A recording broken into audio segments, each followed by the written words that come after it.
akan menang, akan memperoleh kemenangan orang-orang mukmin itu, yaitu orang-orang yang pada salatnya itu adalah khusyuk. Qad aflahal mu'minun alladzina fi salatihim khashi'un, khusyuk.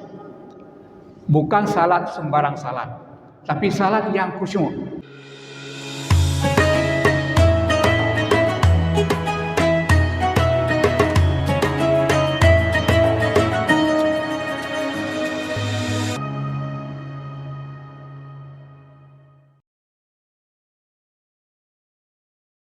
Assalamualaikum warahmatullahi wabarakatuh. Alhamdulillahirabbil alamin. Wassalatu wassalamu ala asyrafil anbiya'i wal mursalin wa ala alihi wa ashabihi ajmain. Asyhadu an la ilaha illallah wa asyhadu anna Muhammadan abduhu wa rasuluh la nabiyya ba'dah. Allahumma salli wa sallim ala sayyidina Muhammad wa ala alihi wa ashabihi ajmain. Amma ba'du, jamaah subuh yang dirahmati Allah, marilah sama-sama kita selalu bersyukur kepada Allah Subhanahu wa taala atas segala limpahan rahmat kepada kita bersama, nikmat dan rahmat yang terutama yaitu nikmat iman dan Islam beserta dengan nikmat-nikmat lainnya yang diberikan kepada kita dalam kehidupan di dunia ini, dan tentunya kita harapkan akan kita peroleh juga di hari akhirat nantinya. Kemudian tidak henti-hentinya kita menyampaikan selawat dan salam kepada junjungan kita Nabi besar Muhammad sallallahu alaihi wasallam, yang dengan kehadiran beliau telah menerangkan dunia ini dari alam kegelapan, dari alam yang tidak berilmu pengetahuan kepada alam yang terang benderang, yang penuh dengan ilmu pengetahuan dan dengan berbagai petunjuk-petunjuk yang beliau berikan. Sidang jamaah subuh, Bapak dan Ibu yang kami hormati, pada kesempatan yang singkat ini kita akan coba mengkaji kembali beberapa hal yang menyangkut dengan apa yang telah dan sering kita dengarkan dari guru-guru kita, dari penceramah kita, atau dari khatib-khatib kita di berbagai kesempatan. Bapak dan Ibu yang kami hormati, pada bulan ini, bulan Rajab yang hampir berakhir, tentu kita sangat istimewa dan diberikan keistimewaan oleh Allah SWT, sehingga Nabi pun menyampaikan doanya, Allahumma barik lana fi Rajab wa Sya'ban wa ballighna Ramadan. Berarti bulan-bulan ini, 3 bulan ini adalah bulan-bulan yang sangat penting bagi kita dalam beribadah. Akan diberikan kesempatan kepada kita untuk berbuat sesuatu yang cukup baik, yang cukup bermanfaat untuk hari akhirat kita dan juga untuk dunia kita. Kemarin baru kita dengar dari khatib kita di mimbar yang ini juga, kita masih ingat mungkin bapak-bapak yang tentunya yang ke masjid, kalau ibu-ibu tidak ke masjid, bahwa pada bulan-bulan Rajab ini adalah bulan-bulan bagaimana kita menyemai berbagai kebaikan yang nantinya akan dirawat pada bulan-bulan berikutnya, bulan Sya'ban, dan akan kita peroleh juga pahala-pahala besar pada bulan Ramadan. Untuk itu tentu kita sudah banyak berbuat sesuatu yang baik, sesuatu yang bermanfaat untuk dunia dan akhirat kita, khususnya untuk akhirat yang kita persiapkan dalam 3 bulan ini. Namun di balik kebaikan-kebaikan ini tentunya banyak kita sudah berbuat, apakah itu dalam bentuk menyantuni anak yatim, memberi makan kepada fakir miskin, kemudian juga mengunjungi keluarga-keluarga, apakah itu yang keluarga yang sakit, untuk bersilaturahim, kemudian juga mengunjungi orang-orang yang musibah, dan berbagai kebaikan-kebaikan yang dianjurkan kepada kita oleh Nabi kita, Nabi besar Muhammad sallallahu alaihi wasallam. Bapak dan Ibu yang kami hormati, di penghujung dari bulan Rajab ini ada satu peristiwa yang sangat-sangat monumental, yaitu Isra dan Mi'rajnya Nabi besar Muhammad sallallahu alaihi wasallam. Kenapa kami katakan sangat monumental? Karena pada bulan inilah kita diperintahkan untuk melaksanakan salat. Jadi perintah salat itu sangat khusus, berbeda dengan ibadah-ibadah lainnya, yaitu khusus di Isra dan dimi'rajkan Nabi besar Muhammad sallallahu alaihi wasallam untuk dapat menerima perintah itu. Untuk itu Bapak dan Ibu sekalian, makanya pada kesempatan ini kita coba mengkaji sedikit, walaupun sudah sering Bapak dan Ibu dengar, berbagai hal yang menyangkut dengan Isra dan Mi'raj ini. Isra yaitu di mana Allah memperjalankan Nabi kita daripada Masjidil Haram ke Masjidil Aqsa. Yang dalam hal ini kita sering membaca surat Al-Isra. A'udzubillahi minasyaitonirrajim. Bismillahirrahmanirrahim. Subhanalladzi asra bi'abdihi lailan minal masjidil haram ilal masjidil aqsa alladzi barakna haulahu linuriyahu min ayatina wa huwas samiul basir. Bapak dan Ibu, ayat ini selalu kita baca-baca bahwa kita yakin Nabi kita diperjalankan oleh Allah. Kenapa diperjalankan? Karena bukan berjalan sendiri, bukan berjalan dengan kehendaknya sendiri, tetapi dengan rahmat daripada Allah diperjalankan untuk diperlihatkan. Apa yang diperlihatkan adalah berbagai kekuasaan Allah, berbagai apa yang diberikan oleh Allah kepada kita, dan itulah kekuasaannya yang ditunjukkan kepada Nabi besar Muhammad SAW untuk disampaikan kepada kita. Yang jadi masalah adalah dalam Isra ini banyak orang musyrik saat itu yang mengingkari adanya Isra. Karena tidak masuk akal. Kenapa tidak masuk akal? Dalam jauh yang 1.500 km lebih diperjalankan hanya dalam beberapa saat. Tentu ini adalah mustahil bagi akal manusia yang saat itu tentunya. Mungkin beda dengan saat sekarang. Lebih mudah kita terangkan.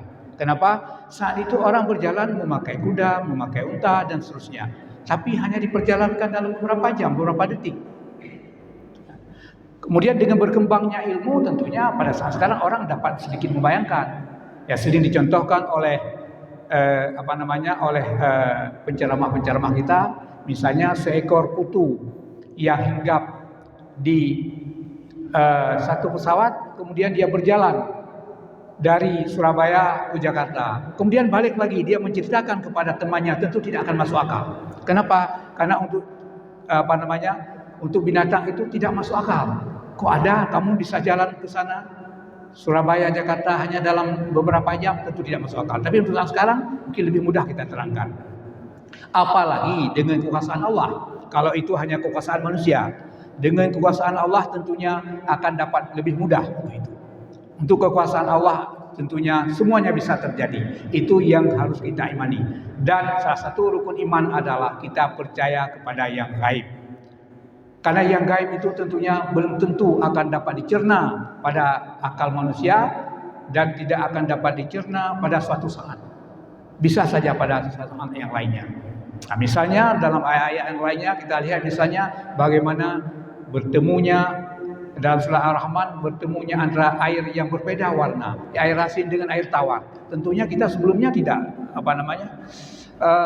tidak percaya dengan itu. Setelah kita lihat kok ya. Nah, ini adalah hal-hal yang tentunya Bapak dan Ibu yang kami hormati, suatu saat kita tidak percaya, pada saat yang lainnya akan percaya. Dan konsepnya adalah iman itu percaya dulu. Iman itu percaya dulu. Kalau kita persoalkan ini di mana, tentunya ini akan menyebabkan kita bisa lari ke fasik. Karena kita kenapa? Karena selalu mempersoalkan yang tidak masuk akal. Kalau memang demikian, mana mungkin? Ini mana mungkin? Itu tentunya Bapak dan Ibu yang kami hormati. Sekali lagi yang penting adalah percaya dulu. Apabila salah satu rukun iman kita rusak, maka rusaklah yang lainnya. Untuk itu kita harus percaya apa yang tadi disampaikan oleh Allah yang telah memperjalankan hambanya itu, yaitu Nabi besar Muhammad SAW dari Masjidil Haram ke Masjidil Aqsa. Kemudian Bapak dan Ibu yang kami hormati, ini adalah aspek-aspek keimanan. Kemudian yang jadi hal kedua adalah bagaimana dari Baitul Maqdis ke Sidratul Muntaha. Ini menyangkut dengan ketauhidan. Kenapa kami sampaikan menyangkut dengan ketauhidan? Bagaimana Allah memperjalankan kalau Nabi naik ke langit satu, naik dua, naik dan seterusnya ke Sidratul Muntaha. Bagaimana naiknya? Apakah Nabi akan berhadapan dengan Allah seperti kita berhadapan di sini? Ini yang menjadi masalah. Kenapa? Ada paham-paham yang mengatakan bahwa Nabi berhadapan langsung, dapat melihat bentuk Allah. Ini adalah konsekuensinya kepada ketahuian. Apakah manusia Allah itu berjisim, berbentuk? Ini jadi masalah. Makanya kita harus clear dalam hal ini bahwa bertemunya ini belum tentu bertemu melihat berhadapan, tapi bertemu bisa saja bertemu dengan wahyu-wahyu yang disampaikan. Makanya ini juga kita perlu yakini bahwa ada pertemuan, tapi pertemuan itu bagaimana? Itu wallahu a'lam bishawab. Bukan seperti aliran-aliran yang mengatakan bahwa Allah itu berbentuk, Allah itu mempunyai tangan, Allah itu mempunyai wajah. Nah, inilah aliran-aliran yang disebut dengan aliran yang di luar Ahlus Sunnah wal Jamaah. Kemudian Bapak dan Ibu yang kami hormati, yang berikutnya adalah juga yang perlu kita imani dan yakini bahwa ini semuanya adalah memang diatur oleh Allah untuk tujuan-tujuan yang telah ditentukan. Nah, yang mana yang ditentukan? Yaitu yang ditentukan untuk memberikan perintah salat. Nah, ini kembali di ujung ini adalah perintah salat Bapak dan Ibu. Perintah salat ini memang diberikan dalam Isra dan Mi'raj Bapak dan Ibu. Kemudian tadi untuk apa salat ini? Tadi imam membacakan kepada kita bahwa memang ini di ujung ayat Al-Mu'minun tadi yang beliau bacakan, itulah orang-orang yang akan menjelaskan akan mendapatkan pahala yang luar biasa, akan mendapatkan pahala surga Firdaus. Ya. Jadi yang akan memperoleh kemenangan orang-orang mukmin itu yaitu orang-orang yang pada salatnya itu adalah khusyuk. Qad aflahal mu'minun alladzina fi salatihim khashi'un, khusyuk. Bukan salat sembarang salat, tapi salat yang khusyuk. Kadang-kadang Bapak Ibu sekalian, ini sering kita contohkan, kita pada suatu saat kehilangan kunci, baru ingat di mana kunci itu kita letak pada saat salat. Apakah itu adalah gangguan setankah atau memang salat kita yang tidak khusyuk? Tidak kepada menyerahkan diri kepada Allah. Nah, makanya tentunya akan memperoleh pahala yang besar adalah bagi mereka-mereka yang melaksanakan salatnya itu dengan khusyuk. Ini yang jadi perhatian kita. Harus salat dengan khusyuk Bapak sekalian. Dan juga bukan karena riya. Kenapa karena riya? Karena ada ayat lain yang mengatakan bahwa ada pada ara'aital ladzi yukadzibu biddin fadzalikal ladzi yad'ul yatim wa la yahuddu 'ala ta'amil miskin fawailul lil musallin. Kok celaka orang yang bersalat.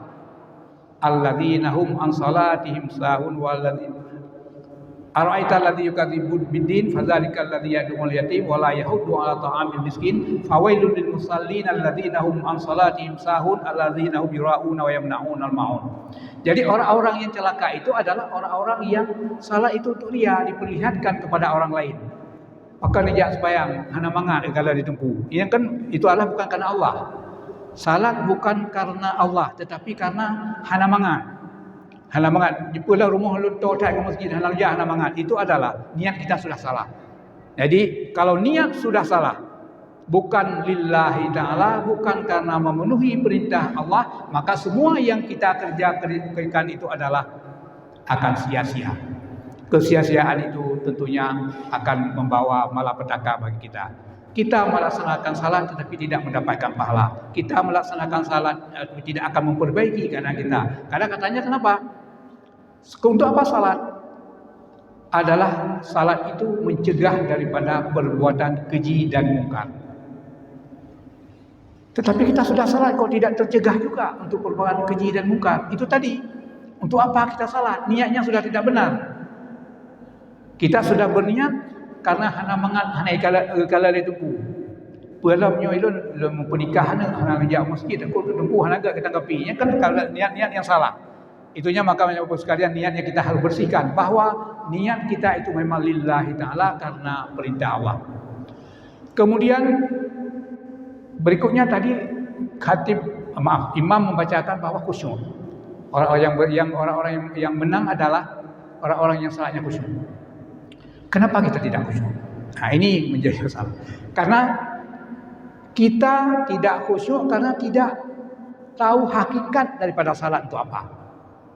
Tidak tahu hakikat salat adalah untuk menyembah Allah, bahwa adalah itu karena perintah Allah, dan kalau kita tinggalkan akan berdosa.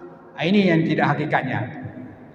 Jadi karena hanam-oh benar, kan karena ya ke Allah dan kan karena perintah Allah, tentunya akan tidak khusyuk. Untuk khusyuk ini memang ulama-ulama banyak memberikan trik atau memberikan jalan atau cara-cara untuk itu. Di antaranya katanya, yang pertama harus tahu apa yang kita bacakan, Bapak Ibu yang kami hormati. Mulai dari doa iftitah kita tahu nggak arti. Kemudian Al-Fatihah tahu nggak arti. Kemudian pada saat kita duduk antara dua sujud tahu nggak arti. Padahal doa-doa yang cukup baik yang kita baca kita nggak ngerti. Akhirnya ya kita salat seperti ban berjalan ya sebagaimana adanya ya rukuk sujud. Karena memang definisi salat yaitu ya berdiri rukuk sujud. Kan itu. Tapi arti-arti yang ada, hikmah yang ada di dalamnya itu kita tidak pernah menghayatinya. Makanya yang pertama untuk khusyuk kata ulama-ulama kita adalah kuncinya harus belajar apa arti yang ada yang kita bacakan dalam salat itu Bapak Ibu sekalian. Mulai dari iftitah sampai dengan tahiyat akhir itu harus kita ketahui. Ini terus terang kita harus jujur, apakah kita sudah tahu itu? Kalau tidak tahu, marilah sama-sama Bapak dan Ibu sekalian kita pelajari kembali, buka buku-buku, buka kitab-kitab. Kalau nggak bisa kitab yang berbahasa Arab, ya sekarang juga ada tuntunan salat, lihat apa artinya sehingga akan lebih khusyuk pada saat kita bersalat. Kemudian yang kedua kata ulama, sebaiknya trik yang kedua adalah sebelum kita bertakbir, takbiratul ihram, baca ta'awud, auzubillahi minasyaitonirrajim, dan baca surat An-Nas. Karena arti daripada surat An-Nas itu yaitu kita kepada ibu yang kami hormati berlindung kepada Allah daripada berbagai gangguan. Gangguan tentunya gangguan dalam salat. Bisa saja kita diganggu oleh iblis, oleh setan sehingga salat kita tidak khusyuk. Untuk itu Bapak Ibu sekalian, sekali lagi mari kita baca doa-doa itu. Kita baca doa-doa atau kita baca ta'awud, kemudian juga kita baca surat An-Nas. Berikutnya katanya lagi, untuk dapat lebih khusyuk dalam kita bersalat, baca doa lain seperti katanya, Allahumma a'inna ala zikrika wa syukrika wa husni ibadatik. Itu adalah kita biasanya selesai salat kita baca. Tapi itu juga bagus sebelum salat kan? Sebelum kita dirikan salat, baca doa ini. Dengan doa itu akan menyebabkan kita lebih tenang hati dan kita akan selalu berpusat perhatian kepada apa yang kita lakukan, bahwa kita sedang salat dan kita seakan menghadap Allah, seakan melihat Allah. Apabila kita tidak bisa melihat Allah, bahwa Allah akan melihat kita. Nah, jadi itu memang kita tidak bisa melihat Allah, tapi Allah pasti akan melihat kita. Dengan demikian kita akan beristiqamah dan kita akan melaksanakan dengan penuh hati dan tidak ada pikiran kemana-mana, karena kita sedang menyampaikan doa-doa kita dan kita sedang menghadap kepada Allah SWT. Bapak dan Ibu yang kami hormati, banyak tentunya cara-cara lain yang harus kita lakukan untuk dapat kita lebih khusyuk dalam melaksanakan salat, untuk dapat lebih tertib dan lebih terfokus untuk melaksanakan salat. Ini yang pokok-pokok saya kami sampaikan. Mengingat waktu ini, saya pikir hal-hal yang perlu kita pedomani. Bapak dan Ibu kami hormati, saya pikir karena waktu cukup demikian. Yang penting adalah marilah kita tegakkan salat dengan benar, laksanakan salat dengan benar lillahi ta'ala, bukan karena hana mangat dengan orang lain, bukan karena memang antraya dan tidak. Karena ada juga orang-orang yang salat antraya dengan tidak, Bapak Ibu sekalian. Kenapa antraya dan tidak? Kadang-kadang kadang-kadang pekon, tapi itu daripada hana terpegat takut salah. Itu adalah tidak yakin. Ini jadi masalah juga. Kalau kita tidak yakin melaksanakan itu juga tidak akan khusyuk dan tidak akan memperoleh apa-apa dari Allah SWT. Demikian Bapak Ibu sekalian yang dapat kami sampaikan, mudah-mudahan ada manfaatnya bagi saya sendiri dan tentunya bagi Bapak dan Ibu yang hadir pada kesempatan ini. Wabillahi taufiq wa hidayah. Assalamualaikum warahmatullahi wabarakatuh.